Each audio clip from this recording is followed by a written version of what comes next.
Bueno, para ser respetuosos con los horarios, vamos a comenzar la segunda parte de nuestra jornada. En esta segunda parte tendremos la oportunidad de escuchar la experiencia de 3 profesionales destacados en la investigación, tanto desde el punto de vista práctico como desde el punto de vista ético y del complejo terreno de las regulaciones que las rigen. En primer término, va a disertar el doctor Guillermo Carrolli sobre investigación independiente por 30 años. ¿Es posible? El doctor Carrolli es director e investigador del Centro Rosarino de Estudios Perinatales, CREP, de Rosario, Argentina, centro colaborador de la Organización Mundial de la Salud, OMS, en salud materno-infantil. Es epidemiólogo con posgrado en la Universidad de Oxford y en la Escuela de Londres de Higiene y Medicina Tropical del Reino Unido. Experto en morbimorbilidad materna, campo en el que ha conducido múltiples investigaciones clínicas aleatorizadas y estudios observacionales multicéntricos globales. Es autor de más de 120 artículos publicados en revistas internacionales con revisión por pares. Luego presentaremos a la doctora Patricia Saidón y el doctor Pruden, que no necesita mayor presentación. Pero podemos comenzar con la primera conferencia del doctor Carrolli. Adelante, doctor Carrolli. Bueno, buenas tardes. La verdad que es un honor enorme estar acá, rodeado de todos ustedes y poder compartir esta experiencia que sobre todo a nosotros nos ha hecho reflexionar mucho. Gracias a Luis que me invitó personalmente, y creo que a pesar del trabajo que nos causó esta presentación, porque esta presentación fue con la contribución de todos los integrantes del CREP, más personas externas, algunas personas de la comunidad, gente que pertenece al comité de ética del CREP, gente que es asociado al CREP. Es decir, que es un trabajo conjunto y voy a tratar de reflejar todo eso con alguna particularidad, porque me tocó vivir toda esta historia, ¿no? Y cuando uno dice, bueno, ¿qué conflicto de interés tiene? Bueno, yo tengo todos los conflictos de interés, porque obviamente que soy parte de esto, soy parte de esta historia, y eso indudablemente que tiñe la objetividad y hay mucho de subjetivo. Pero bueno, trataremos de que el mensaje llegue, es un mensaje esperanzador, es un mensaje de compartir con ustedes esto para que más gente se anime a hacer investigación, porque es posible. Y comenzando por esto, bueno, el CREP, el Centro Rosarino de Estudios Perinatales, es un centro colaborador de la Organización Mundial de la Salud de Investigación en Reproducción Humana desde el año 1994. Es decir, que esto es un logro, pero además es una ventaja, porque esto nos pone en ventaja sobre otros centros que al no ser centros colaboradores no pueden acceder a ciertas cosas que hace la OMS. La OMS siempre tiene preferencia por aquellos centros colaboradores. No quiere decir que sea excluyente, pero es una ventaja. Entonces, la pregunta si es posible investigar independientemente por 30 años, bueno, podríamos terminar la presentación acá. Yo le digo que sí. Pero bueno, ¿cómo llegamos hasta acá? Y no son 30 años, en realidad son 37 años. Porque el centro nuestro fue fundado en 1984 por un grupo de obstetras acá en Rosario, en Argentina, que tenía el objetivo de mejorar la salud materno-infantil a través de la investigación, la formación de recursos humanos y la programación de actividad en el cuidado de la salud. Y nosotros, a través del tiempo, todos nosotros hemos tratado de llevar adelante ese legado que está escrito en las actas de fundación del CREP. Éramos 12, esos 12 que ven ustedes ahí, Berizán, Capurro, yo, Chelerino, Corbelli, Genolet, Malamud, Nardín, Páez, Paqués, Cuaranta y Zanutini, y quiero rendir un homenaje y un reconocimiento a todos, y particularmente un homenaje a aquellos que ya no están con nosotros, como Haroldo Capurro, que ha fallecido recientemente, Celerino, Genolet, Eduardo Paqués, Pablo 40, porque todos, y en particular algunos de ellos, fueron realmente el motor de esto. Acá tenemos que decir algo, este grupo de 12 médicos obstetras hizo un sanatorio en la ciudad de Rosario. Entonces también eso tenemos que ver, ¿no? La potencialidad de un grupo, es decir, que el CREP, para mirarlo lo tenemos que mirar históricamente, ¿no? No es solamente algunas cosas que yo voy a decir, sino como la potencia, inclusive de sus creadores. Claramente Haroldo Capurro estaba en el CLAP, y fue seducido y traído a Rosario a trabajar con nosotros como neonatólogo.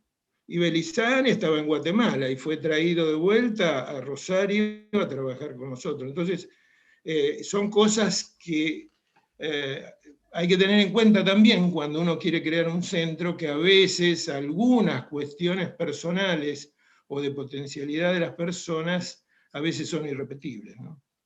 Tenemos una comisión directiva. Ustedes vieron que esos 12 personas formaban la comisión directiva de la primera, y éramos todos varones.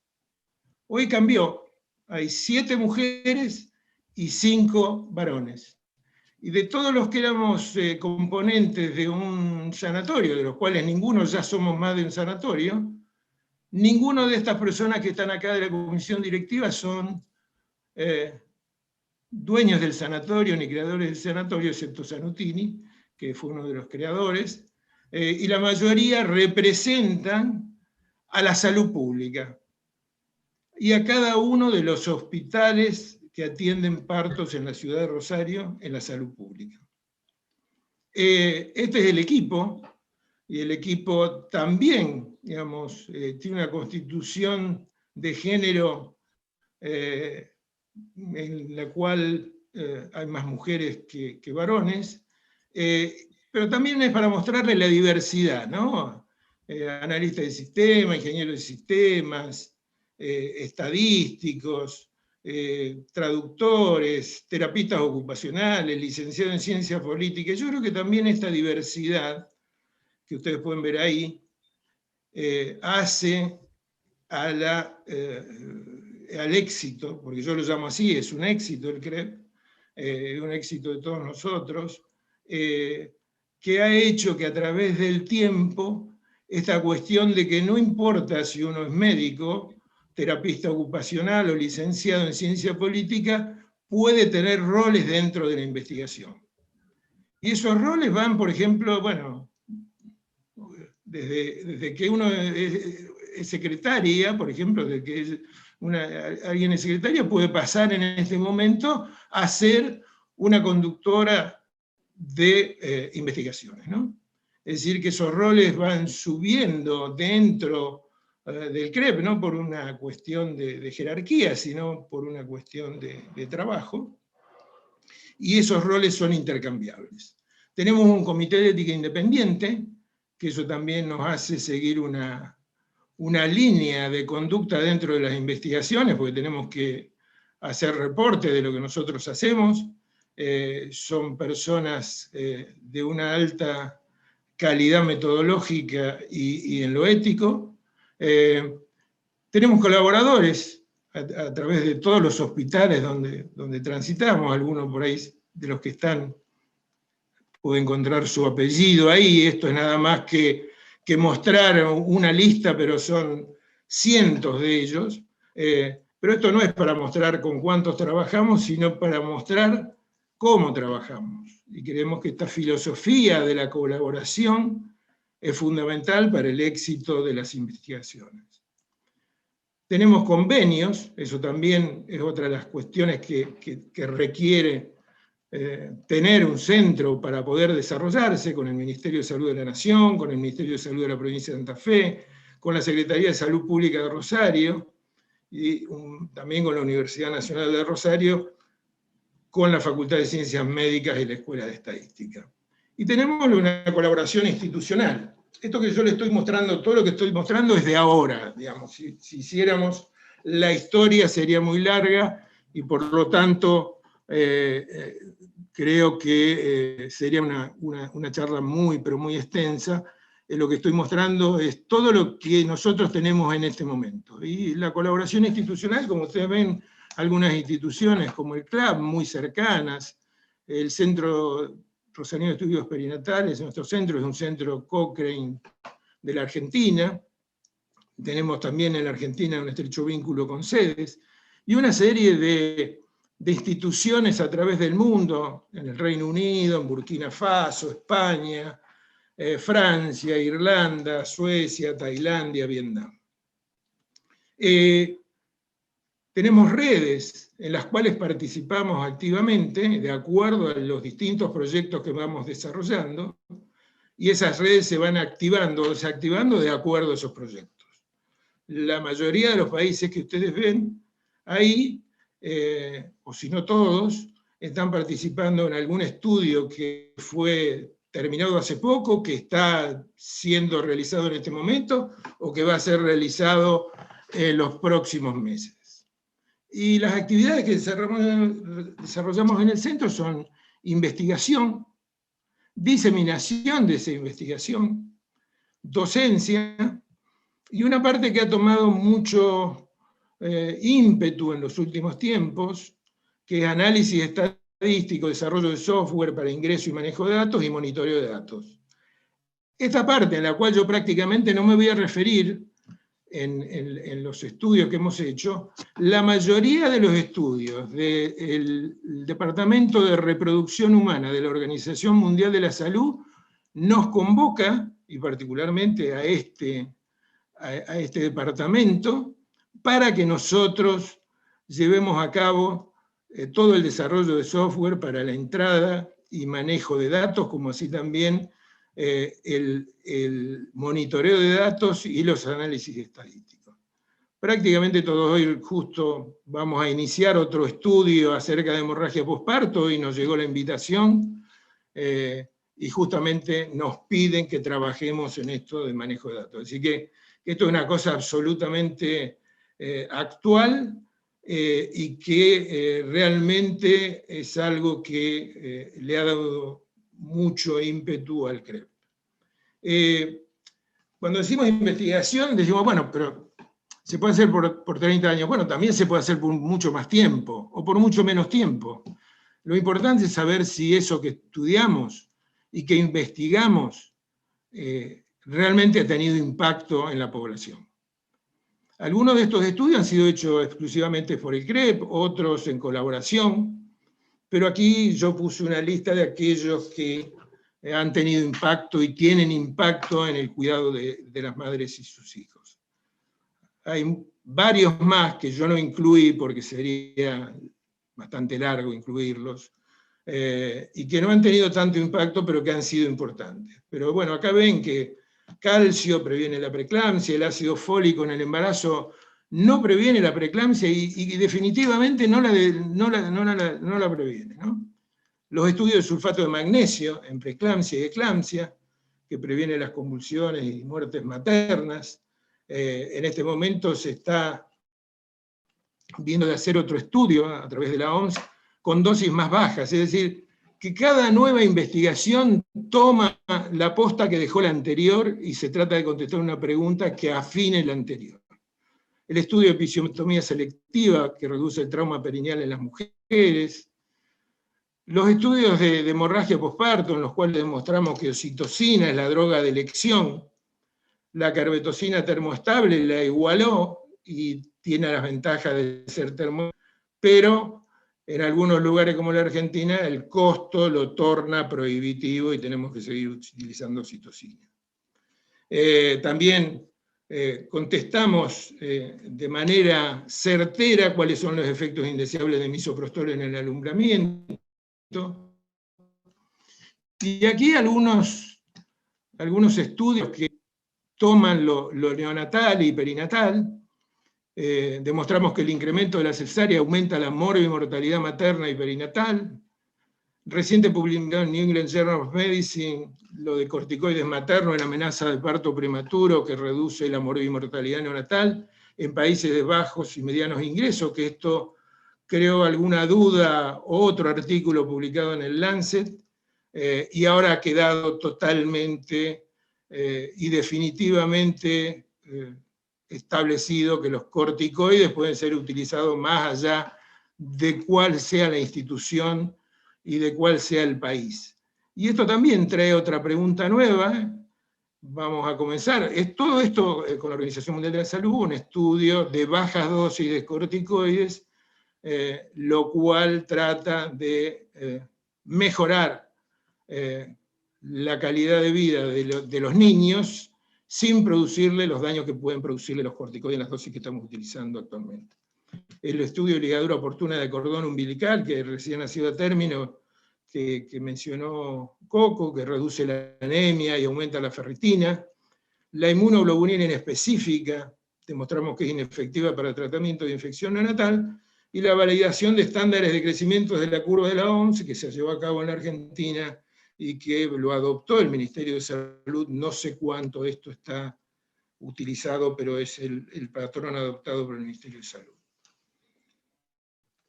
Junto a esto, hay que diseminar esto de una manera mucho más amigable, y entonces en nuestro centro hay todo un grupo de personas que están trabajando en las guías de manejo clínico.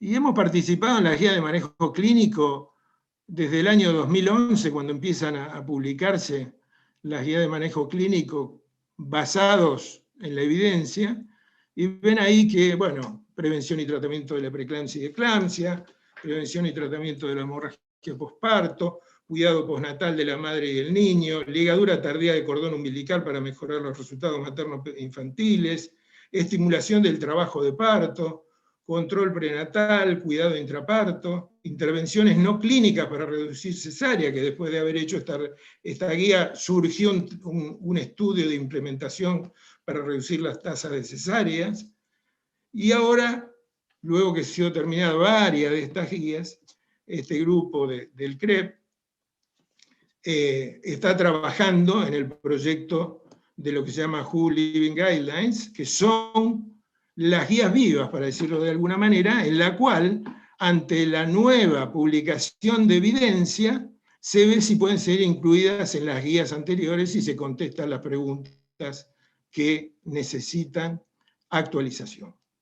El grupo, el cual está a cargo de Edgardo Ávalos, y trabajan ahí Virginia Díaz, Julia Pascual, Mónica Chamillar, y también se incorporaron en los últimos tiempos Celina Gialdini, tiene un expertise único en clasificar, encontrar la evidencia, clasificar la evidencia a través de las guías GRADE, que se utilizan justamente para actualizar, es decir, que esto es otra de las ventajas que tenemos en el CREP, que tenemos el conocimiento de cómo sintetizar la evidencia para que luego puedan ser adoptadas dentro de las guías. Es decir, que yo acá lo que les estoy mostrando es cómo nosotros hemos estado haciendo y seguimos haciendo investigación dentro y la diseminación dentro de nuestra institución. Entonces, ¿cuáles son las razones de estos 30 años de investigación, o 37, y 27 de centro colaborador de la Organización Mundial de la Salud, porque fuimos centro desde el año 1994? Entonces, cuando me planteó esto Luis, la verdad que digo, bueno, voy a tomar yo, como soy un poco la historia viviente del CREP, lo voy a tomar y voy a escribir y lo voy a presentar. En poco tiempo me di cuenta que era una mirada muy corta, era una mirada mía, que sí está bien lo de la historia, pero que no veo un montón de cosas, y decidí hacer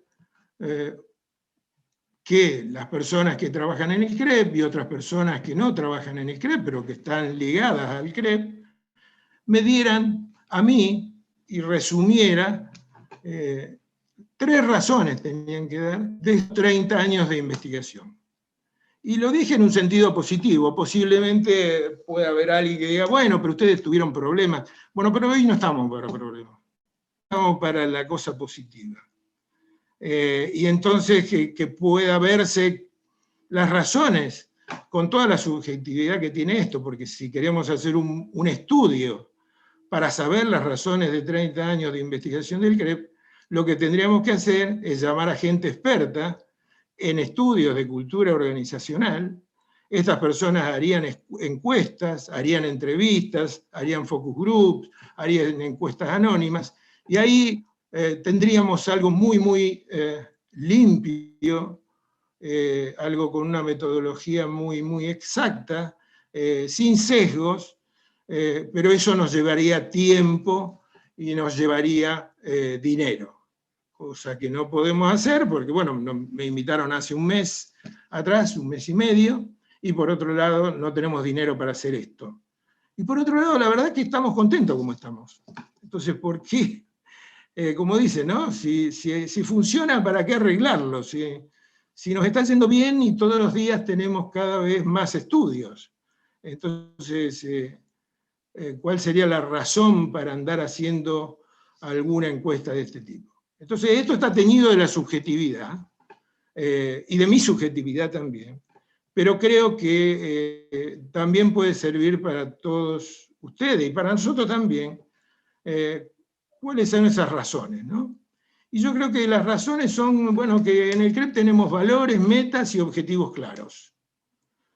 Para eso no hay una receta, cada institución debe tener sus valores, debe tener sus metas y sus objetivos, y ceñirse a ello. Nosotros desde el año 1984 que nos ceñimos a eso. Tenemos ética y transparencia, es decir, que actuamos éticamente, y eso lo puede ver todo el mundo. Tenemos auditorías constantemente, ya sea auditorías de los patrocinadores como auditorías contables, con personas externas, y también auditorías contables por parte de los patrocinadores. Tenemos una solidez institucional, es un recurso humano comprometido y capacitado. La dinámica y el ambiente de trabajo es libre, amigable y fluido, y el espíritu y trabajo colaborativo a nivel local e internacional. Voy a tratar de desarrollar sucintamente esto. Ya hablé de los valores, metas y objetivos claros, y lo más importante es que nosotros hacemos investigación relevante para la salud de mujeres y niños. Aquellas cosas que van a mejorar la calidad de vida de mujeres y niños, y particularmente de los más desposeídos, de los más vulnerables, porque tratamos sobre las causas de morbimortalidad materna y perinatal que aquejan a los países no desarrollados. En ética y transparencia, bueno, nosotros, además de nosotros mismos, seguimos los lineamientos de OMS y hacemos una estricta protección de los derechos de las personas y las comunidades, e investigamos con una perspectiva de derechos, de equidad y género. Somos absolutamente abiertos a todas las ideas. Discutimos, acordamos, pero siempre manteniendo esa coherencia entre las convicciones y las conductas y esas metas, objetivos y valores que tenemos. Reportamos estrictamente los procesos y resultados de las investigaciones, ya sean biológicos, económicos y financieros, a los patrocinadores y a los colaboradores. Eso lo hacemos de manera muy estricta y nos da ciertas ventajas, porque al ser independientes, que luego vamos a ver, y ser tan estrictos, a veces la Organización Mundial de la Salud nos envía fondos a nosotros para que podamos distribuirlo dentro de las investigaciones que hacemos a los diferentes países. Cumplimos estrictamente los tiempos y somos responsables, y tenemos rigurosidad e imparcialidad en los resultados obtenidos. ¿Cómo logramos esta solidez institucional? Bueno, independencia de la industria médica, colegios profesionales, universidades, gobiernos, que tengan conflictos de intereses que pueden sesgar las investigaciones. Somos muy estrictos en eso, no entramos en ninguna investigación en la cual haya conflictos de intereses y podamos ser hechos presa de esa situación, ¿no? Hacemos investigación con fondos de financiación competitiva, que esto en cierta manera es peligroso porque, bueno, no existen fondos de financiación a disposición de todo el mundo, son limitados, pero nosotros eso nos hace aguzar el ingenio y nos hace capacitarnos todos los días más para poder competir por esos fondos y mejorar las investigaciones que vamos a hacer para poder competir con esa gente. Hacemos un intercambio permanente con otros centros de investigación, ustedes vieron el intercambio que tenemos con esa gente, eso enriquece permanentemente la institución, formamos parte de la red de investigación. Hoy Coco mostró ahí una diapositiva muy interesante, en la cual a través del tiempo, las intervenciones que antes disminuían a la mitad o prácticamente 80% una patología, hoy solo lo hacen un 15-20%. Eso tiene implicancias inmediatas de tamaño muestral. Los tamaños muestrales para demostrar algo hoy son muy grandes, necesitamos muchos pacientes para demostrar esas reducciones de los problemas en las madres y en los niños, que es pequeña la reducción, pero que es importante en cuanto a la vida de madres y niños.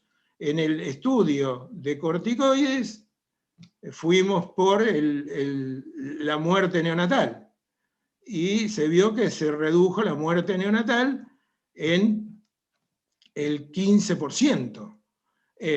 Bueno, para demostrar eso necesitamos miles de niños, y por consiguiente nadie por sí solo puede hacer hoy en día un estudio de investigación que quiera contestar esas preguntas, si no es a través de la colaboración en la investigación.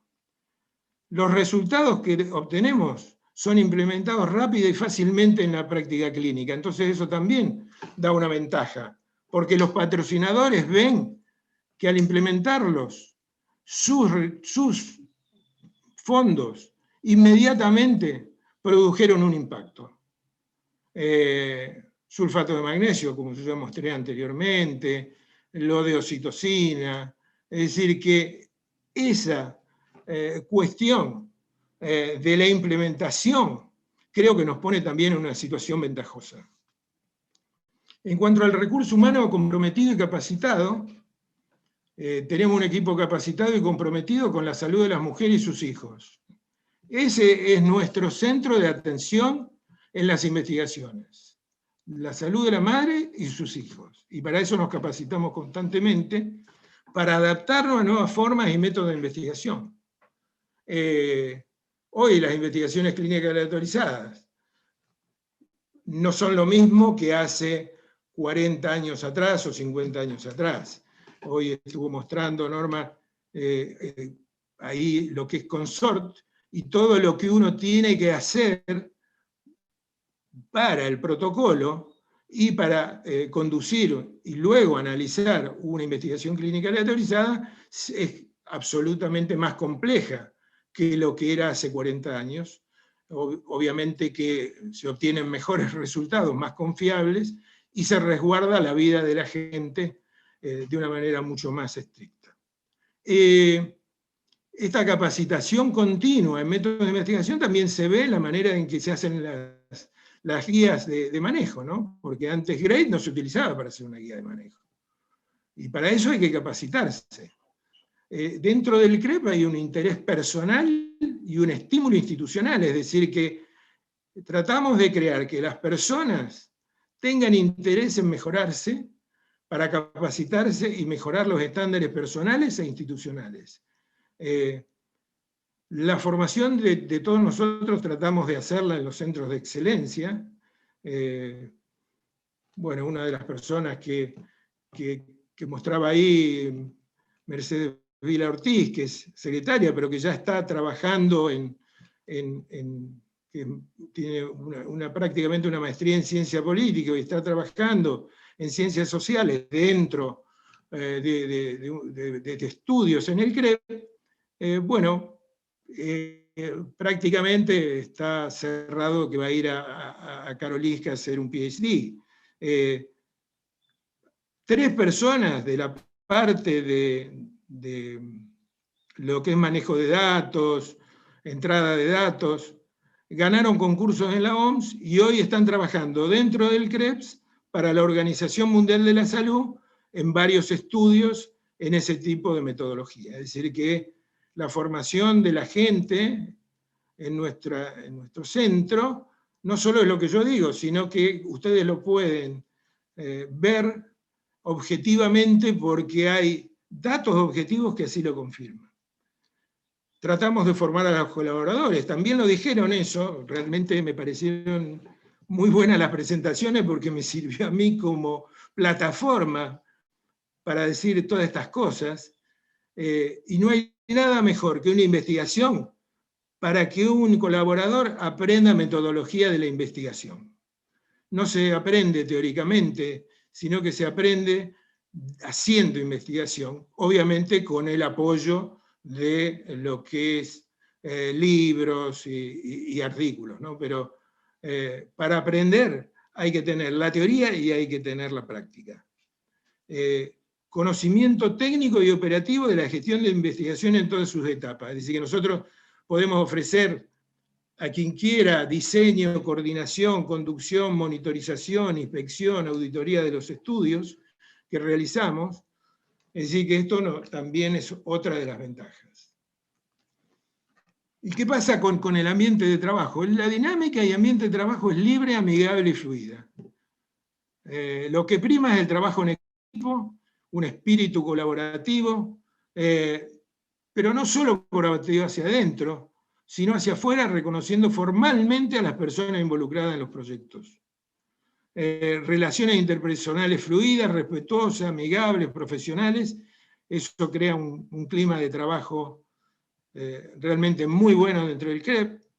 El trabajo y los roles son interdisciplinarios y flexibles. Esto robustece la institución, porque no existen los imprescindibles. Todos nosotros estamos en condiciones de poder hacer cosas que hacen otros, y otros pueden están en condiciones de hacer cosas que hacemos nosotros, ¿no? Entonces eso realmente es muy importante. Y existe una total libertad para aquel que quiera liderar actividades combinando el crecimiento individual e institucional, que lo pueda hacer. No existen restricciones, la libertad es absoluta y total, ¿no? Y esto, bueno, lo puse lo último porque alguien lo puse y lo transcribí como es, lo otro está teñido a veces de mi subjetividad.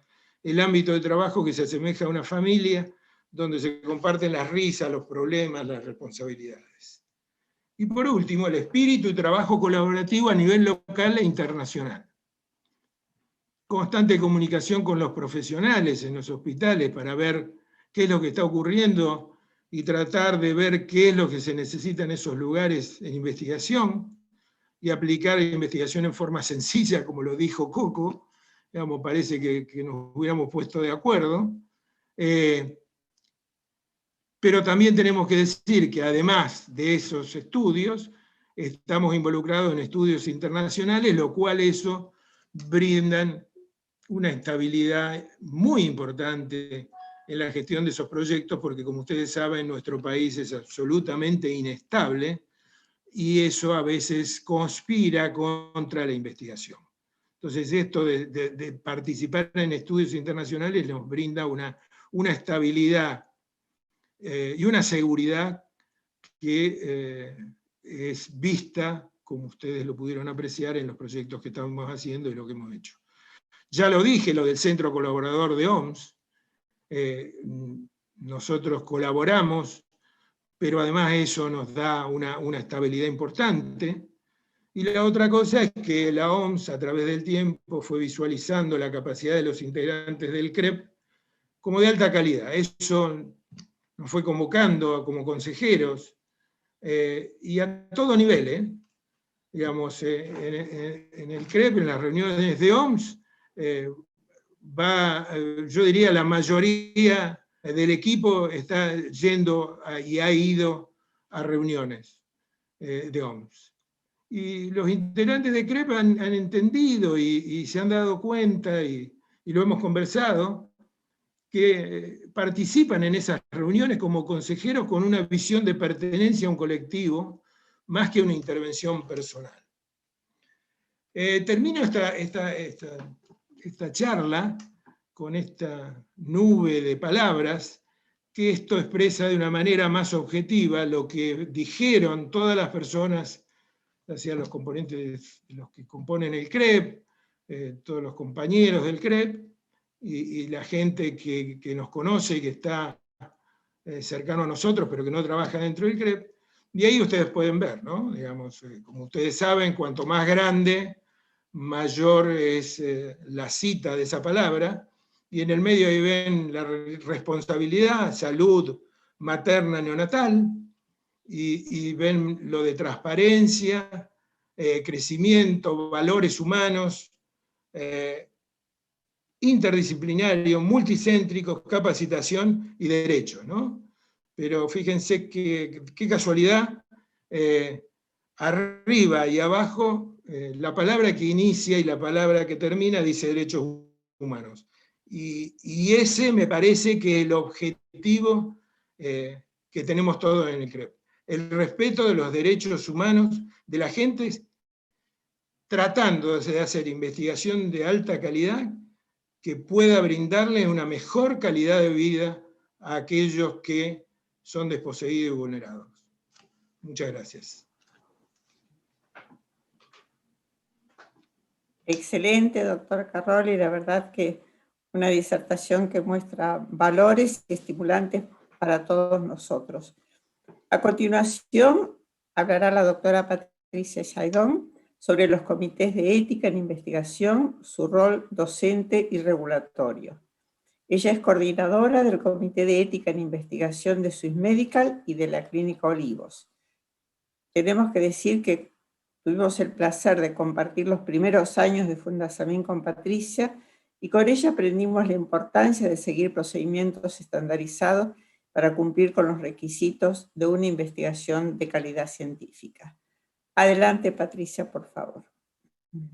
Bueno, ante todo, muchas gracias por la invitación. Es un placer poder compartir con ustedes, con todo Fundasamín, en especial con los doctores Bain y Pruden y la doctora Pedraza, con quien compartí tantas y tantas reuniones y cuestiones, pero con todos.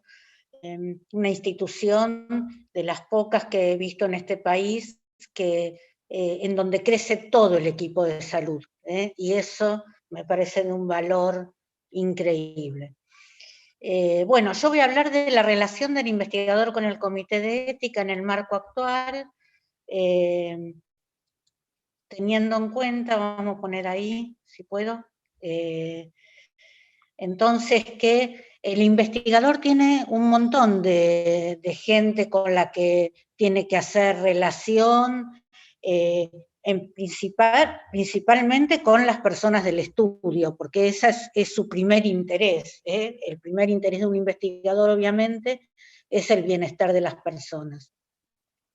Pero además, el investigador tiene una constante relación con la institución, con el comité de ética, con las agencias regulatorias y con el patrocinador. Yo me voy a referir específicamente a la del comité de ética, ¿no? Entonces, lo primero es que, vamos a ir para acá, que yo les quería traer es, cuando uno va a hacer una investigación, qué elementos nos tenemos que fijar, que tiene que tener un consentimiento informado. Digamos, yo armé algo que está basado en un documento que me encanta y no sé si lo conocen, que se armó desde el Ministerio de Salud, desde la Dirección de Investigación, que salió hace muy poquito, y que se llaman Pautas para la obtención del consentimiento informado, pero en realidad pautas para cómo escribirlo, ¿ya? Entonces, a mí me gusta siempre empezar con una introducción, en donde le diga a la persona que puede tomarse el tiempo para hacer preguntas, para digamos, todas sus dudas poder ser evacuadas. Y a mí me gusta también escribirlo en forma de preguntas. Después me dirán ustedes, me parece que acerca mucho a las personas siempre en tiempo presente, y entonces la primera pregunta es ¿a qué lo estamos invitando? ¿Por qué? ¿Y quién lo está invitando? ¿Está bien? Entonces, lo primero es marcar bien ahí que es una investigación, porque uno de los primeros temas es que hay una cierta tensión entre la gente que cree siempre que el médico sabe de las cosas que le está proponiendo y la investigación donde hay una incertidumbre. Y es muy difícil de marcar esto, ¿eh? O sea, es muy difícil explicarle a las personas que yo tengo incertidumbre sobre dos cosas y por eso estoy investigando, porque eso da de bruces contra lo que es la imagen del médico para las personas, ¿no? Es muy lindo, yo hace un tiempo leí una investigación que se hizo en Australia con los comités de ética y las personas decían, bueno, me está invitando el doctor yo sé que es una investigación, pero él sabe que me manda a la mejor rama, o por ejemplo, el tratamiento nuevo me pone a mí en el tratamiento nuevo. O sea, la gente tiene una cierta tensión en pensar que el médico no sabe esto que le está invitando. Entonces, en esa pregunta hay que pensar muy bien cómo poner el sentido de investigación, dando todo ese empoderamiento a las personas, ¿no? Lo segundo es si tengo o no que participar de esa investigación, y ahí poner sobre la voluntariedad. Y lo tercero para mí es siempre explicar ahí cuál es la diferencia de investigación con la atención sanitaria, ¿no? Es importante que la persona entienda la diferencia de este punto. Bueno, después entonces vamos a preguntar por qué se realiza el estudio, cuáles son los objetivos, cuáles y cómo son los procedimientos que las personas tienen que hacer, describir toda la duración de los procedimientos, cuánto tiempo dura el estudio, cuáles son las alternativas para participar en ese estudio. ¿Tiene riesgos mi investigación? ¿Y cuáles son los posibles beneficios? Y en estas dos, hablar de potencialidad siempre, nunca dar por sentado que hay beneficios, que hay riesgos, siempre son potenciales. ¿Puedo retirarme del estudio? Y ahí expresar entonces que puede retirarse en cualquier momento, que no va a haber ningún cambio en la atención por esto. ¿Tiene alguna compensación participar? ¿Tiene algún costo participar? Explicar de la gratuidad de los procedimientos y las intervenciones, explicar si hay compensaciones por participar, por ejemplo, viáticos, etcétera. Y finalmente, el tema de las muestras. ¿Qué va a pasar con las muestras? Ojo, porque si el estudio va a recolectar para muestras futuras, la recomendación es que entonces haya otro consentimiento. Se haga la pregunta de si estaría de acuerdo en que sus muestras se usen para futuro, pero dejando lugar a que si no, puede igual poner que no y continuar y querer aceptar estar en el estudio. Este es un tema que es muy importante para mí porque la mayoría mezclan los dos consentimientos en un solo consentimiento. Es importante que esté cuáles son los usos de esa muestra, dónde se van a almacenar, quién las va a almacenar, durante cuánto tiempo se van a almacenar. Es importante saber qué va a pasar con las muestras que van a ser recolectadas. Bueno, ya dijimos, si es para usos futuros, tener en cuenta que se tiene que poner una idea de para qué usos futuros va a ser y tener en cuenta que tiene que haber un consentimiento. Finalmente, tiene que haber un ítem de cómo se van a proteger los datos de las personas, quién va a tener acceso a esos datos, y para esto entonces tener en cuenta las frases que quiere la Dirección de Protección de Datos personales del Ministerio el Ministerio de Justicia de la Nación, que se pongan los consentimientos informados. Hay una frase en donde se pone cada cuánto la persona puede, qué accesos puede tener la persona a esos datos, de retirarlos, cada cuánto se tienen que dar esos accesos o no. También la dirección de esta Dirección de Protección de Datos, etcétera, ¿no? Y bueno, entonces son todas cuestiones a tener en cuenta en eso. Una vez que tenemos todo esto, tengamos en cuenta que también tiene que tener las cuestiones que hacen a si el participante sufre algún daño y si los investigadores cobran por participar o no en el estudio, y también los datos de contacto del investigador y del comité de ética para que las personas puedan comunicarse y llamar. Yo quería contar que ahora hay un estudio de vacunas en Swiss Medical que nuestro comité aprobó. La gente está tan empoderada con la investigación que yo hace 30 años que estoy en comités de ética, muy pocas veces me ha llamado alguien, y en el estudio de vacunas, ahora que todo el mundo está empoderado, llaman muchísimo a la gente al comité de ética. Por cualquier cosa llama para preguntar, llama para quejarse de alguna cosa, llama para averiguar alguna cosa, por ejemplo, cuándo se van a vacunar los placebos. Entonces, son todas cuestiones donde la gente ha cambiado la actitud de la gente en términos del empoderamiento a la investigación, y bienvenido sea, ¿no? Bueno, ¿siempre tienen ustedes que presentar consentimiento? No. La resolución del Ministerio de Salud 1480 dice que cuando la investigación usa datos no vinculables, por ejemplo, yo voy a hacer un estudio sobre la mortalidad infantil en algunos centros de la ciudad de Buenos Aires, pero son datos que ya no corresponden a nadie, son datos crudos ya de la institución, ¿está bien? Y no tengo cómo identificar a las personas, por supuesto, entonces ese estudio no va a tener consentimiento informado. Pero también se exceptúa del consentimiento informado cuando hablamos, por ejemplo, de estudios retrospectivos donde estoy anonimizando los datos y ya no haya forma, salvo para el investigador, de saber a quiénes me estoy refiriendo cuando hago esa investigación. Cuando es muy dificultoso y voy sobre datos retrospectivos de las historias clínicas, yo le puedo pedir al comité de ética la exhibición del consentimiento informado. Bueno, todos los documentos, el protocolo, el consentimiento, cualquier escala en la que el paciente tenga que llenar, cualquier documento en relación al estudio, como brochures o manuales del investigador, como cuadernillos, cualquiera de estos documentos tienen que presentarse a la aprobación del comité de ética.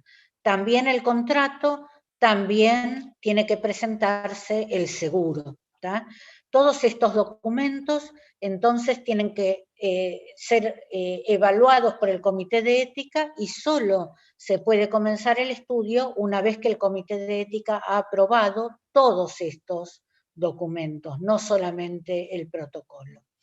Después vamos a ver que durante el estudio voy a seguir mandándole al comité de ética información sobre el estudio, pero puedo empezar cuando cuento con la aprobación del comité de ética.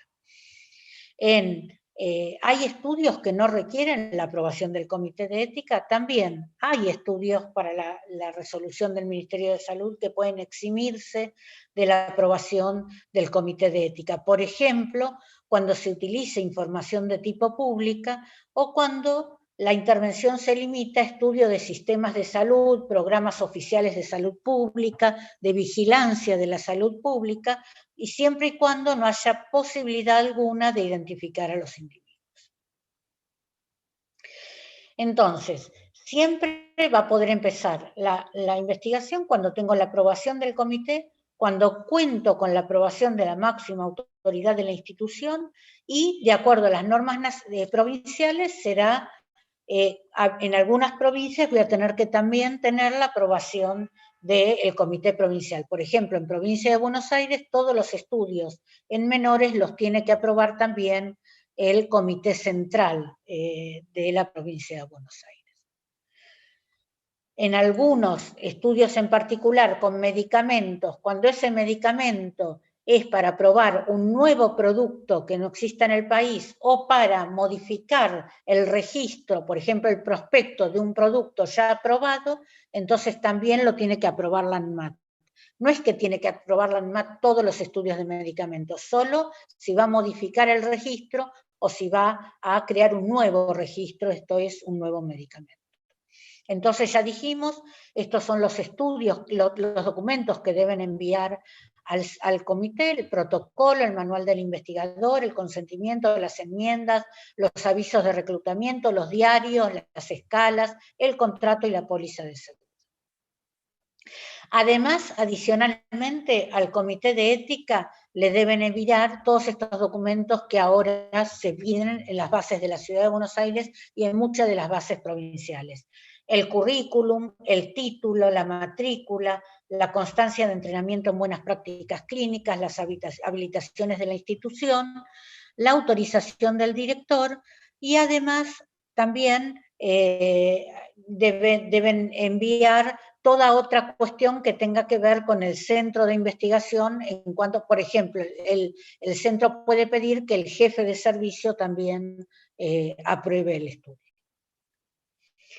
Durante el estudio, recuerden que se deben enviar, como dicen los procedimientos del SAI, puede ser cada 6 meses, puede ser una vez por año, puede ser más ahora en términos del COVID, eso lo va a decir los procedimientos del comité, los reportes de avance de cómo se avanza en la investigación. Esto es, cuántos pacientes entrevisté, cuántos pacientes firmaron el consentimiento informado, cuántos salieron por cualquier causa, los desvíos y qué se hizo ante los desvíos, ¿está bien?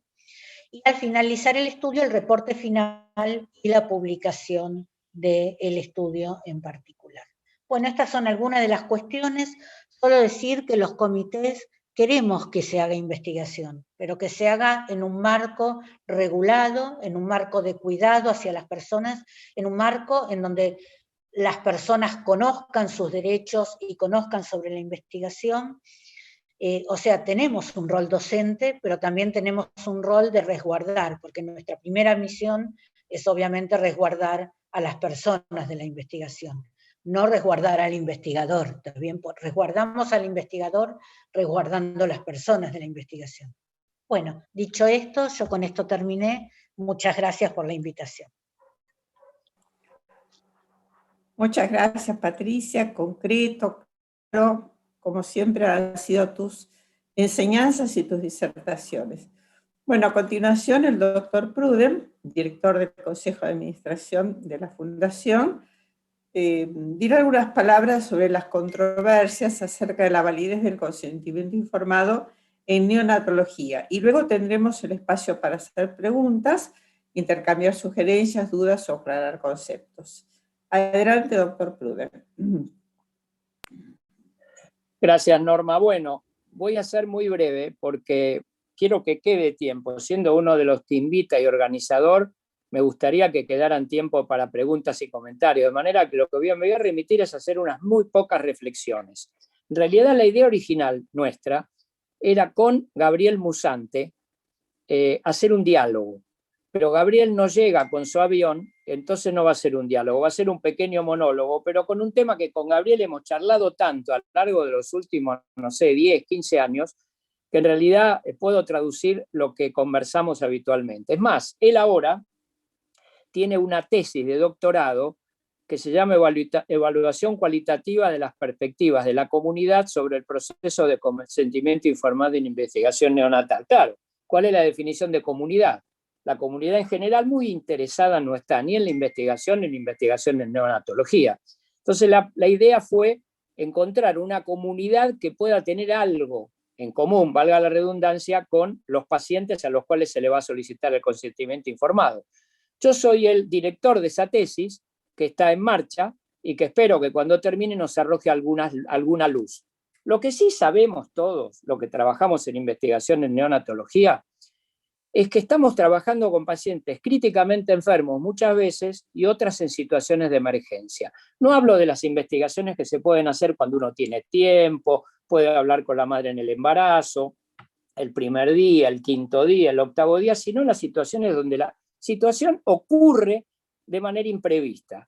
Por ejemplo, el trabajo nuestro de Meconio que Coco habló con 2.500 pacientes, fue un estudio que cuando se planteó, y Coco, la idea fue de Coco, yo estuve muy de acuerdo en hacerlo, ahí me tuve una reserva, dije, pero ¿cómo vamos a hacer este estudio sin consentimiento? Yo nunca hice un estudio sin consentimiento, y estuve con muchas dudas sobre si participar. Justo vino a Buenos Aires el doctor John Tyson, neonatólogo, pero que es un experto en bioética, ética en investigación, y vino invitado por el Hospital Italiano. Me crucé con él, le digo, John, tengo un problema, le digo. Este trabajo me parece fundamental porque no hay ninguna razón para estar aspirando a los chicos antes que saquen el cuerpo. No, la evidencia es muy débil, un trabajo malísimo, retrospectivo, nada. Pero estamos así, y el trabajo hay que hacerlo, pero sin consentimientos. John es un tipo muy serio, me miró fijo y me dice, sí, la pregunta es excelente, ¿me das 2 semanas para contestarte? ¿Cómo no? A las 2 semanas mandó 2 páginas que con Coco las sabemos de memoria, donde él fundamentaba por qué el estudio había que hacerlo sin consentimiento informado, porque cumplía con las 4 condiciones de lo que se llama en inglés Waiver of Informed Consent, que en castellano se llama dispensa. La primera es que la investigación la investigación en sí no ofrece más que riesgos mínimos, que la dispensa no alterará los derechos y bienestar de los pacientes, que no se podría hacer de otra manera que no fuera con una dispensa de consentimiento y que se le administrará información pertinente después de finalizada la investigación. Bueno, con eso que mandó Tyson, donde decía que el pedir el consentimiento en esta situación, una madre que no sabía que tenía nada y le apareció Meconio en el momento del parto, no solo era imposible, sino que era iatrogénico. Bueno, con ese documento, nosotros con Coco fuimos uno por uno a cada uno de los centros de investigación que queríamos que participara, con suerte diversa. Algunos simplemente ni quisieron leerlo, dijeron nosotros ni evaluamos un protocolo que no tenga consentimiento, y muchos otros por suerte aceptaron y el estudio se hizo. Ahora, la pregunta bioética es, nosotros sabemos que en la Argentina la ley es muy estricta, que no se puede hacer nada sin consentimiento informado, y yo desistiría hoy de hacer cualquier estudio hoy sin consentimiento informado. Ahora, desde el punto de vista bioético, no haber hecho este estudio, donde hoy los chicos se siguieran aspirando como se aspiraban hace 30, 40 o 30 años, ¿sería bueno para los chicos, para la medicina, para todos? Es decir, nosotros, por ejemplo, ese es un ejemplo, pero las investigaciones que hicieron Saustad y Bento sobre ventilación con aire en vez de oxígeno en la reanimación, ¿se podrían hacer con consentimiento cuando la mayoría de los casos que requieren reanimación son inesperados? Por un lado, y por otro lado, uno ve mucha hipocresía también, porque ve trabajos, por ejemplo los de hipotermia, donde hay una ventana de 4 a 6 horas para poner al chico en hipotermia, la mayoría nace en un hospital, hay que transportarlo, la madre hasta ese momento, la mayoría llevaba un embarazo normal y nace un chico asfixiado, y hay que pedirle en ese contexto un consentimiento para hacer un estudio aleatorizado. La paciente en situación de estrés extremo, una situación inesperada, y que entienda el concepto de una investigación aleatorizada es prácticamente imposible. Sin embargo, en muchos de los estudios publicados figura que el estudio se hizo con consentimiento informado. Consentimiento informado que, de acuerdo a los bioeticistas más destacados, no tendría validez ética, pero que cumple con un requisito administrativo sin el cual la investigación no se hubiera podido hacer. Entonces, ahí la pregunta que surge es, estamos en un catch-22, se dice en inglés, no investigamos en situaciones de emergencia o en situaciones críticas porque no podemos. Y por lo tanto no vamos a cambiar nunca las prácticas por esta imposibilidad. Entonces, por suerte hay, digamos, países, entidades y situaciones en las cuales esta situación se contempla y se es estrictamente riguroso con el investigador para que cumpla con cada una de las pautas de la dispensa de consentimiento informado. Ahora, yo esto no lo planteo como que esto debiera hacerse acá, lo planteo como una inquietud, donde en muchas ocasiones la idea invalorable de la protección de los seres humanos en proyectos de investigación, que fue un avance enorme en la bioética, llegados a un punto en situaciones de emergencia o en situaciones críticas, choca con la realidad de la imposibilidad de lograr un consentimiento informado éticamente válido. Lo dejo como incógnita, lo dejo como inquietud, es un tema que todos hemos discutido. Por ejemplo, dos trabajos solo voy a mencionar muy breve. Uno de Mason, con 200 padres que participaron de estudios europeos de investigación. En el 70% no se cumplieron los principios básicos éticos para ese consentimiento. Y el estudio de Ballard, más reciente, en el estudio NeoPain, solo el 3% cumplió con los requisitos de validez ética cuando se estudia retrospectivamente. Entonces, lo que algunos autores llaman, y han usado esa palabra que me pareció, y siempre con Gabriel nos reímos y con Coco, que es que en neonatología, en muchos de los estudios, el consentimiento informado es un ritual elaborado más que una real protección para el sujeto de investigación. Entonces, esta situación es complicada, sé que estoy planteando un tema ético muy profundo, pero no puedo dejar de hacerlo porque esta situación es esta en cualquier lugar. Debo decir que en el estudio de Meconio, nuestro participó un centro de Estados Unidos que aceptó la dispensa de consentimiento informado, o sea, no estábamos solos en esto. Bueno, yo no quiero seguir, quiero dejar tiempo. Memo Carroli, te agradezco mucho, sé que te di una gran responsabilidad cuando te hablaras de este tema, porque no es un tema que uno tiene preparado para darlo en 10 minutos, te has tomado un trabajo enorme y te agradezco mucho el esfuerzo tuyo y de todo el CREP. Son más de 35 años trabajando juntos. Últimamente publicamos un trabajo juntos, del cual vos sos coautor y fuiste importante en la discusión. Y Patricia, la verdad que la contribución suya a Fundasamín ha sido decisiva. Nos ha instruido a todos desde los pasos elementales de las buenas prácticas clínicas, de las POEs, de cada cosa, nos llevó de la mano y la verdad que llegamos hasta acá con su ayuda y seguimos contando con su colaboración permanentemente. Así que realmente muchas gracias y ahora dejo tiempo para preguntas y comentarios. Muchas gracias. Gracias, doctor Prudin. Bueno, Elina estará a cargo de la próxima parte, la doctora Serra, quien va a leer las preguntas dirigidas a cada uno de los panelistas. Adelante, Elina. Bueno, muy bien, tenemos entonces un espacio para las preguntas. Les recuerdo que pueden seguir enviándolas, ya sea por el chat, los que están en el Zoom, o en el Facebook, en la parte de los comentarios. En principio tenemos, un comentario respecto de la currícula de formación en enfermería, que en ocasiones no tiene contenidos o todos los contenidos que uno quisiera sobre investigación, y de ahí surge una pregunta para la doctora Laura Alberto, que tiene que ver con que más allá de lo que se enseñe en cuanto a metodología de la investigación, en general lo que no se enseña o lo que no está en las currículas son las cuestiones prácticas, como es la búsqueda de financiación, el gerenciamiento de un trabajo, la escritura o cómo es la gestión para poder difundir un trabajo que se ha realizado.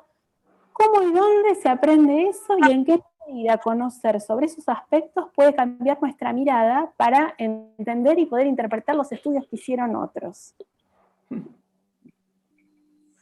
Vaya pregunta, muchas gracias. Qué desafío responder esta pregunta, excelente la pregunta. Sí, es verdad. A ver, vayamos por paso, porque los procedimientos, la búsqueda del financiamiento, es para cuando uno desarrolla la investigación en la carrera de investigador, cuando uno ya tiene un poco más de experiencia, me parece a mí. En la carrera de grado, me parece que uno puede mencionar esos conceptos. El estudiante en general, dependiendo de la currícula de la universidad, algunos te hacen hacer el protocolo, otros requieren que recolectes datos. Pero la carrera de grado me parece que eso puede pasar por una información general, debe mencionarse, pero es cuando ya se construye más en la formación de especialista, en una maestría con componente de investigación que no sea profesional y en la carrera doctoral, donde me parece que el estudiante debe estar expuesto a eso. No se debe desconocer, pero la praxis, digamos, yo empecé a aprender del financiamiento recién en mi carrera de tesis doctoral. Mi especialidad en mi formación de especialista y mi formación de maestría no me enseñaron ninguna de esas cosas. Así que mi sugerencia es ver cómo están haciendo otros investigadores que tienen experiencia. Y si sos estudiante o estás haciendo un posgrado y estás dentro de la universidad, pregúntale al docente, pregúntale al que coordina la carrera y si es posible al director de la escuela, porque decís, esta es mi pregunta, esta es mi necesidad, porque me parece que los que necesitan y tienen ese hambre para estudiar, y lo defino así porque yo tenía muchísima pasión y la sigo teniendo por aprender, tenemos que empujar la frontera de lo que conocemos, tenemos que forzar los límites y no lo vamos a hacer si no lo decimos y si no lo decimos a aquellos que están en los espacios de decisión, ¿no? Bueno, muchas gracias, Laura. En la misma o en una línea similar, digamos, hay una pregunta para el doctor Caroli que tiene que ver con el financiamiento, ¿no? La pregunta es si él tiene experiencia en obtener financiación de Wellcome Trust o del NIH y lo podemos ampliar a, bueno, financiación de fondos extranjeros, qué dificultades encuentra, qué consejos puede darle a los que quieren intentarlo. La competencia es feroz, en primer lugar. En segundo lugar, los lugares que mencionó son dificilísimos de poder obtener fondos. Nosotros hemos obtenido fondos de ambos, pero no el CREP solo. Digamos, el NIH financió el estudio de control prenatal de la Organización Mundial de la Salud, Wellcome, otros estudios, pero digamos, es muy difícil, requiere este espíritu colaborativo, y realmente no es sencillo conseguir fondos. Eso, inclusive para nosotros que tenemos una larga experiencia y además uno escribe protocolos, los envía y bueno, gran parte no son aceptados. Pero hay que correr esos riesgos, hay que seguir insistiendo y escribiendo. Además existen factores que uno no puede manejar.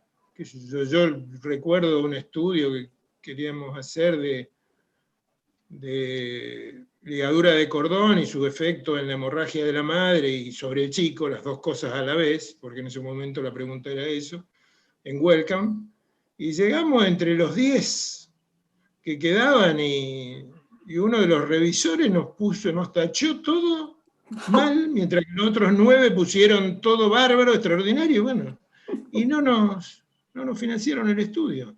Entonces existen cuestiones que uno no puede manejar. Y además la otra cuestión, como así también en las publicaciones, tenemos que luchar contra el hecho de vivir acá en el sur, ¿no? Y en países no desarrollados. En la revista Lancet, New England Journal of Medicine, son revistas que tienen una alta calidad, pero a veces publican cosas que no tienen alta calidad. Y uno se da cuenta rápidamente por qué los publican. Entonces, digamos, hay una serie de factores múltiples en esto, pero el asunto es seguir empeñados en escribir protocolos y enviarlos para que sean apoyados económicamente. No hay otra, digamos, no hay fórmulas para esto. y se va aprendiendo, y además aprendiendo al lado de gente que lo pueda ir haciendo, ¿no? Pero no tengo una contestación realmente contundente para esto. Bueno, creo que forma parte también del espíritu de esta jornada, que tal vez haya muchas preguntas que no tienen todavía una respuesta concluyente, pero hay cosas para seguir pensando y trabajando, ¿no? Tengo otra pregunta que yo creo que sería para Norma o también para Patricia.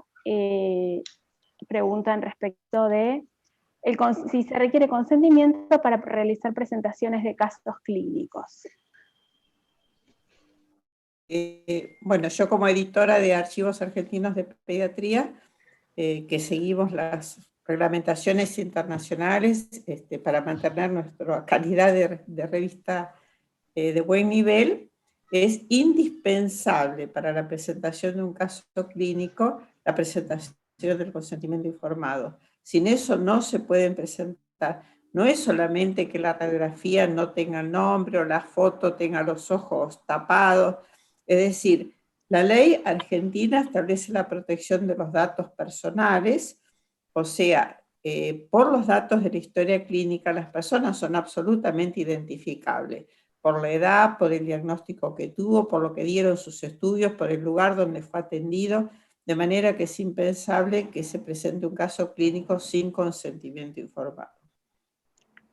Sí, quería aclarar un tema con esto del consentimiento. Bueno, primero que sí, comparto con Norma que tiene que haber consentimiento en ese caso porque los datos no son nuestros, los datos son de las personas, ¿está bien? Esto es algo que debe cambiar un poco en la cultura de los médicos, pensar que nosotros podemos hacernos de los datos de alguien que puede no querer que su caso clínico o lo que sea esté ahí. Dicho esto, comparto con el doctor Prudent que como acá no hubo regulación durante mucho tiempo y la regulación vino un poco de mano del ANMAT, o sea, fue cuando el ANMAT empezó allá lejos y hace tiempo con la 5330, no sé si ustedes se acuerdan, bueno, había todavía consentimiento oral en Argentina, ¿está bien? Yo me acuerdo que era una de las cosas que me tuve que pelear con todo el mundo para que el consentimiento para ensayos clínicos sea escrito, porque había consentimiento oral. Entonces, los comités, muchos se formaron a la luz de la 5330, del ANMAT y demás, y ahora tienen una visión sesgada de pensar que toda la investigación son los ensayos clínicos con medicamentos, y les cuesta mucho salirse de esa lógica. Si ven un estudio por clúster, que no tendría que tener consentimiento porque anula el estudio, que muy fácilmente podría pedirse, por ejemplo, la exhibición o la dispensa del consentimiento, piden consentimiento. Y entonces, esa lógica es muy difícil de romper. Pero además a esto se agravó con algunas normas, por ejemplo, el Código Civil claramente dice que tiene que haber siempre consentimiento. Y la resolución 1480 es por debajo del Código Civil en términos de la jerarquía normativa. Entonces es un tema un poco complicado, ¿tá? Que se complica aún más para los casos de Alzheimer, para los casos en donde la persona no puede prestar directamente el consentimiento, porque ahí dice que tiene que ser el representante legal. ¿Y quién tiene representante legal? Representante legal no es la esposa, representación legal es vía juez. Entonces se complica aún más. Yo creo que, como alguien dijo por acá, hay que tironear un poco, hay que, mi propuesta, como también para los comités de ética, me van a matar por decir esto, pero yo ya estoy grande y lo digo igual, ¿está bien? Yo creo que tenemos que ir a otra estructura en los términos de comité de ética en el país, que no puede haber 600.000 comités de ética, que por ejemplo Rosario dividirse por zona norte, zona centro, zona oeste y zona sur, y después un comité pediátrico y un comité de salud mental, todos públicos, toda gente que solo trabaje de eso y que esté ahí, y que esa sea la gente que vaya como haciendo normativa, acompañando el proceso. y que debemos rediscutir el tema de los consentimientos informados. Desgraciadamente, hasta que eso pase, que no es tan fácil en nuestro país, esta es la norma, digamos, ¿está bien? Pero acuerdo con lo que dijo el doctor Prudent, que no habría miles de cuestiones, no solo lo retrospectivo, en las que tendría que haber dispensa de consentimiento informado. Por supuesto, todas las de riesgo mínimo, ¿no? El doctor Caroli quería acotar algo. Sí, no, quería acotar lo siguiente, digamos, está bien, nosotros confiamos muchísimo en nuestro Comité de Ética Independiente, que además actúa solo para nosotros. Digamos, no atiende ningún otro tipo de pedido. Pero yo creo que todo lo que uno haga en investigación debe ser sometido a un comité de ética para que lo revise. Y ahí determinará cuáles son los pasos a seguir, si se necesita o no se necesita consentimiento informado. Obviamente, vuelvo a repetir, el comité de ética que nosotros tenemos es un comité de ética con gente altamente capacitada en la ética y en aspectos biológicos que toca cada uno de los temas. Entonces, ese es el consejo. Lo que sucede es lo que dice Patricia. ¿Cuántos comités de ética están formados sin que la gente haya sido capacitada en ética, ¿no? O en investigación? Eso lo quería contar. Bien, gracias. En esa misma línea hay una pregunta para Patricia que tiene que ver con la realidad con la que muchos de nosotros nos encontramos cuando estamos planificando un estudio de investigación. A veces tenemos dudas sobre aspectos regulatorios o sobre aspectos éticos. En algunas ocasiones uno cuenta con un comité de ética institucional al que puede recurrir fácilmente para hacer la consulta. En otras ocasiones uno suele recurrir a algún profesional amigo con más experiencia en el tema, pero ¿hay alguna entidad o hay algún comité central al que se pueda recurrir para hacer consultas cuando uno está pensando o planificando un estudio de investigación? Sí, o sea, están los comités centrales. De todas maneras, yo creo que siempre los comités institucionales estamos más cerca de la gente, porque nos vamos a sentar, a ayudarlo, a planificar desde el principio, pero tanto, digamos, todas las provincias, salvo creo que la única excepción es Entre Ríos y alguna otra, todas tienen comités centrales de ética en investigación. Todas tienen capacidad de ayudar en ese sentido cuando tenés que planificar una investigación. También a nivel nacional, la Dirección de Investigación del Ministerio de Salud tiene gente capacitada para ayudar en los aspectos éticos también, o sea que bueno, depende de dónde sea la beca, los van a poder auxiliar. Muy bien. ¿Puedo hacer un comentario, sí. María Elena? Sí. Estaba en la cola. Está el doctor Bain, pero bueno, los dos pueden hablar. Quería destacar lo que dijo Patricia, y yo lo ponía como en parte del título, que es el rol docente de los comités de ética en investigación. Yo creo que en ese sentido Patricia es un ejemplo, porque permanentemente estamos evaluando trabajos, hacemos toda la crítica, después Patricia cita al investigador, se sienta con él y le dice, mire doctor, esto podría ser mejor así, asá, esto lo plantea de este modo, nosotros queremos sugerirle. Y yo creo que es una forma de fomentar la investigación, que el comité de ética no sea un lugar que es como una especie de juicio, te acepto o te rechazo, sino que en el medio contribuya, como lo hacen varios comités que yo conozco, para que la gente siga estimulada en investigar y lo presente y sienta que lo están ayudando y no que lo están criticando o descalificando. Y esa tarea me parece que es fundamental para fomentar la investigación. Perdón, Coco. No, ¿cómo perdón? Yo siempre dejo primero a la gente más joven, así que está perfecto, Luis. Bueno, no, yo tengo un par de comentarios. Primero, esta reunión me resulta fascinante y yo siempre digo en estos Zoom, yo no termino de aprender, uno no termina de aprender, y la cantidad de cosas que uno puede aprovechar. Primero, antes de entrar a hablar del tema de los consentimientos en emergencia, que es lo que quería comentar, le voy a decir a Memo Carroli que es de las personas que más ha trabajado por promover la ligadura diferida del cordón umbilical, que no lo quiero ver nunca más decir ligadura tardía, porque ese es un concepto equivocado, no es nada tarde. Es ligadura diferida.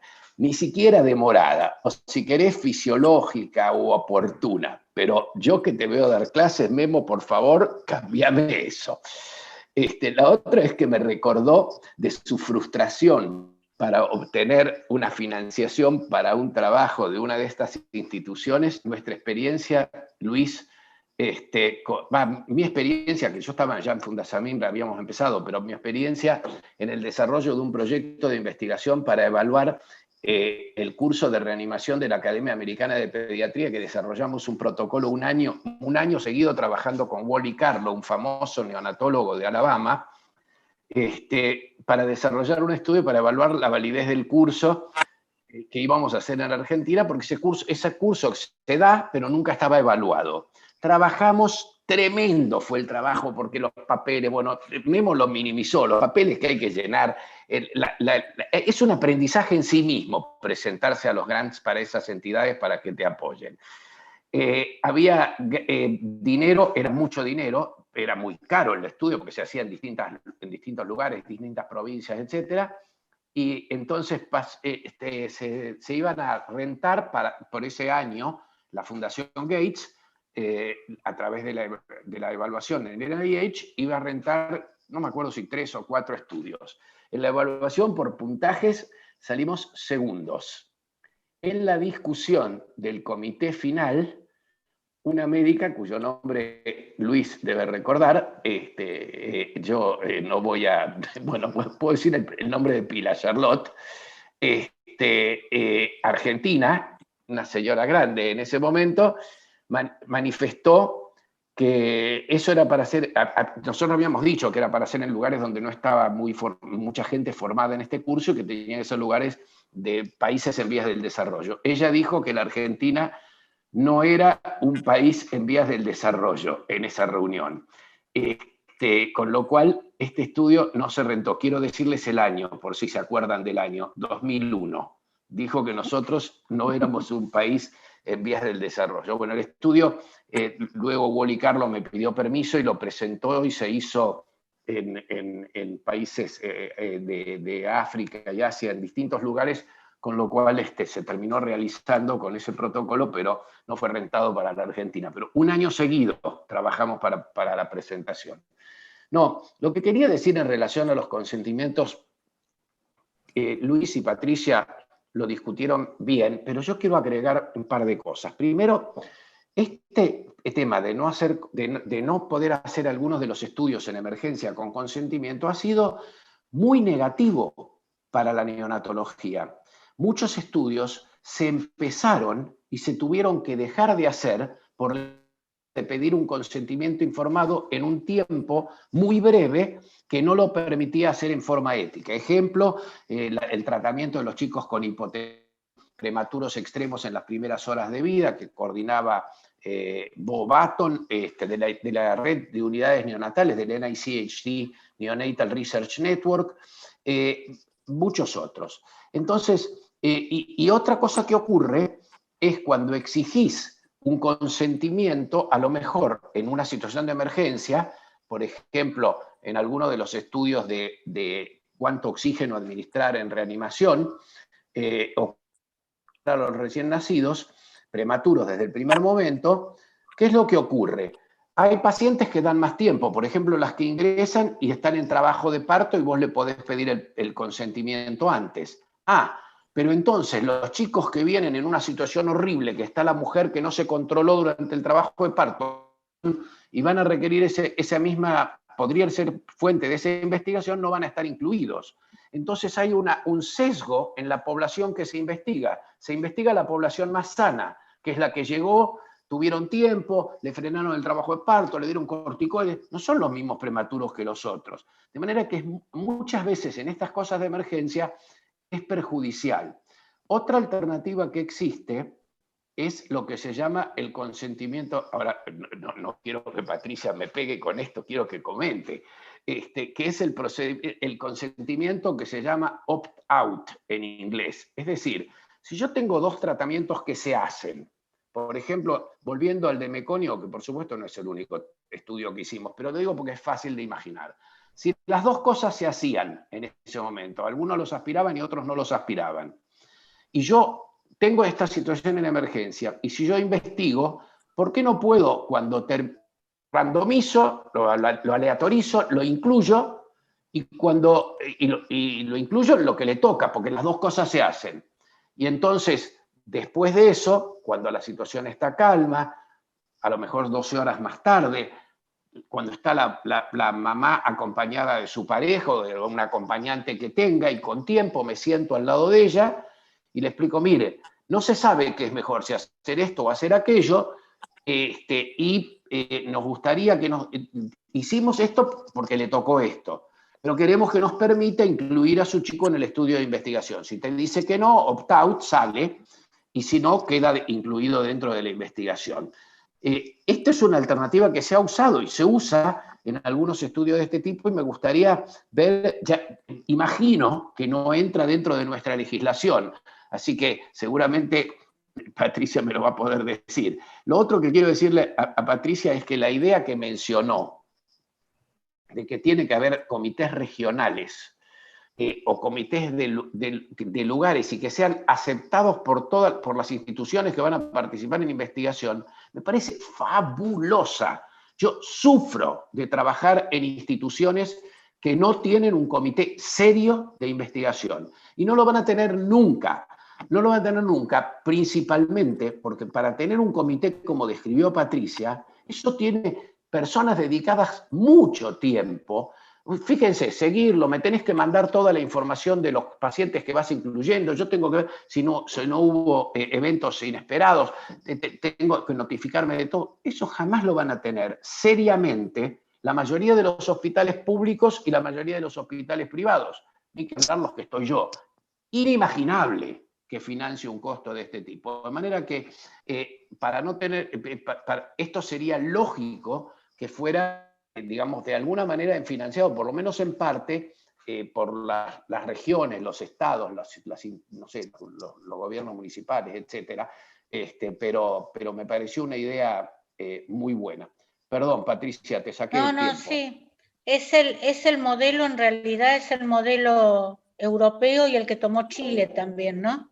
Que creo que para mí sería el modelo mejor. Yo creo, o sea, no está contemplado en nuestra legislación, obviamente, eso que usted cuenta. De todas maneras, de nuevo, yo creo que esos estudios debieran tener una metodología de estudio tipo clúster, también, o por un conglomerado.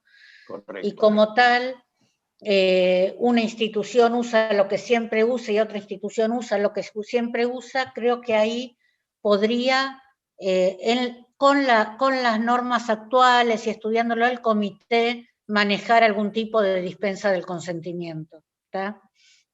No randomizando, sino que una institución toda se randomiza hacia lo que usa normalmente y la otra hacia lo que usa normalmente, ¿está? Pero bueno, de todas maneras no está contemplado.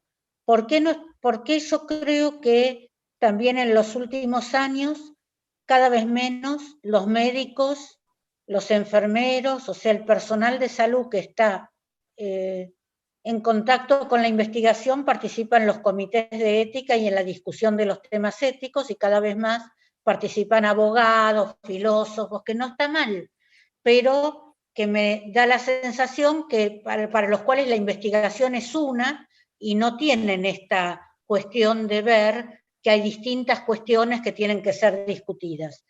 En otros países hay guías para lo que sea de estos tipos de investigaciones. Una pena, pero no está contemplado en nuestra legislación. De todas maneras, el caso que ustedes dicen, como el del meconio, hoy en día un comité podría justificar en un clúster que pudiera eximirse del consentimiento informado. Bueno, es muy rico el intercambio, como ven hay muchas cosas para seguir pensando, leyendo, y queda abierta, digamos, la puerta para una nueva jornada. Así que yo, como estamos un poco excedidos en el tiempo, le voy a dar la palabra al doctor Prudent para que pueda hacer el cierre. Bueno, muchas gracias. Realmente, como dijo Coco, ha sido una jornada muy fructífera. Cada una de las presentaciones sumó muchísimo. cada una, absolutamente. La presentación del libro también es importante, el libro es importante que lo bajen y lo lean. Como dijo Coco, no de punta a punta, no es un libro para leer como una novela, hay que leerlo de a poquito. Interesarse por un tema, cuando uno está con inquietudes sobre otro, creo que eso es muy importante. Y después, realmente estoy muy satisfecho porque como lo planeamos y las expectativas que teníamos se cumplieron absolutamente. Así que nada, agradecerles, esperemos hacer otra. Creo que el mensaje de optimismo de discutir investigación en medio de este año o más de un año de situación anómala, nos trae un poco de oxígeno, ya que estamos en el tema, oxigena lo que son las reuniones. Hemos tenido miles de Zooms, interesantísimos, de los más diversos temas. Hemos en momentos alcanzado grado de saturación. Bueno, esto nos lleva para otro lado, nos obligó a reflexionar y creo que es muy bueno. Así que les agradezco a todos muchísimo y bueno, si hay preguntas o algo, las pueden mandar y nosotros o los participantes las pueden contestar. Así que muchas gracias, muchas gracias. Una sola cosita quería decir que me quedó. Con respecto a financiación, Fundasamin tiene muy poca o tuvo muy poca financiación de agencia. Nosotros originalmente con Coco pensábamos que esta era una vía posible, pero coincido con Memo Carroli que se ha transformado cada vez en más difícil. Se ha tornado difícil para los investigadores en Estados Unidos y también en Europa, de manera tal que lo que queda para nosotros es poco. Nosotros lo hemos manejado haciendo investigación donde cada investigador lo ha hecho desinteresadamente y gratis, absolutamente. Hemos tenido apoyo los primeros años de la Fundación Pérez Companc y después de donantes individuales, y todo lo hemos tenido que hacer con recursos genuinos. Prácticamente nuestros ingresos no han tenido fuente de financiación externa.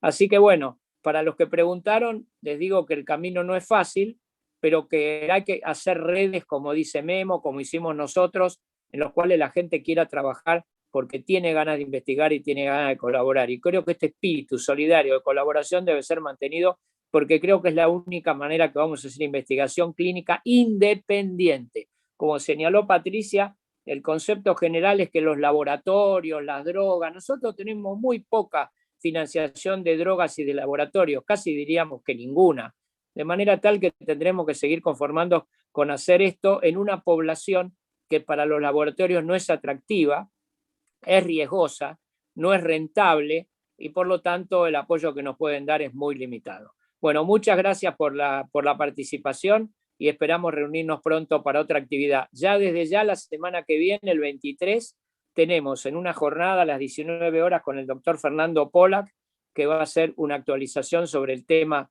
COVID, vacunas y también plasma y algunas reflexiones sobre lo que ha aprendido en este último año. Así que los esperamos el martes que viene, el 23, a las 19 horas para otra nueva reunión en otro tema, pero también interesante. Muchas gracias. Gracias. Muchas gracias.